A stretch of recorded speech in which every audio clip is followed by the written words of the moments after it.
Hi மகா. சம்பவம் என்னென்னா வாங்க வீடியோக்குள்ளே போகலாம். நம்ம வந்திருக்கிறது எங்கன்னா நம்ம புலியூர்குறிச்சி கோட்டை, அதாவது உதயகிரி கோட்டைன்னு சொல்லுவாங்க மகா. இங்கே தான் நம்ம இன்றைக்கி எல்லாரும் சேர்ந்து வந்திருக்கிறோம். இந்த பூவை நீங்கள் பார்த்துருக்கீங்களா என்னன்னு சொல்லி கண்டிப்பாக கமெண்டில் சொல்லுங்கள்.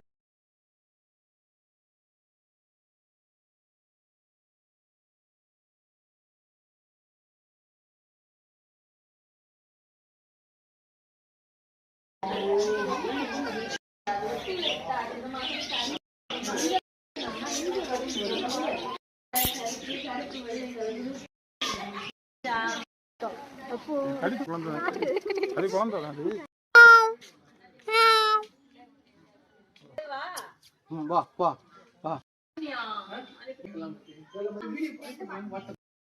அப்படியே இன்றைக்கி தான் மக்கா இந்த இதை பார்க்குறேன். டிலோனாய் கல்லறைன்னு சொல்லிட்டு செல்லும் சாலைன்னு சொல்லிட்டு ஒரு போர்டு வச்சுருந்தாங்க. நான் இது வரைக்கும் அங்கே போயிருக்கேன், இது வரைக்கும் எதுவும் பார்த்ததில்லை கெட்டலாம். இன்றைக்கி தான் இந்த சம்பவத்தை பார்த்துட்டு சரி நேராக அங்கே பார்த்து பயணத்தை போட்டாச்சு மகா. போட்ட பிறகு தான் தெரியுது, அங்கே பார்த்தாச்சுன்னா அவங்களுடைய ஃபேமிலியில் உள்ள எல்லாருடைய கல்லறைகளும் அங்கே இருக்கு மகா.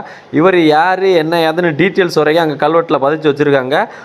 உங்களுக்கு இவங்களை பற்றி ஏதாவது தெரிஞ்சுன்னா கண்டிப்பாக கமெண்டில் ஷேர் பண்ணுங்கள். அது மட்டும் இல்லாமல் இந்த விஷயம் உங்களுக்கு முன்னாடியே தெரியும், யாரெல்லாம் இங்கே வந்திருக்கீங்கன்னு சொல்லி கண்டிப்பாக கமெண்டில் சொல்லிட்டு போங்க மக்களே. இந்த டிலோனாய் யாருன்னு கேட்டிங்கன்னா மார்த்தாண்டவர்மரால் போர் கைதியாக பிடிபட்டு பின்னர் படை தளபதியாக நியமிக்கப்பட்டவர் தான் டச்சு படைகளின் தலைவர் டிலோனாய். இவரது மேற்பார்வையில் தான் உதயகிரி கோட்டையில் இராணுவ நடவடிக்கைகள் மேற்கொள்ளப்பட்டன.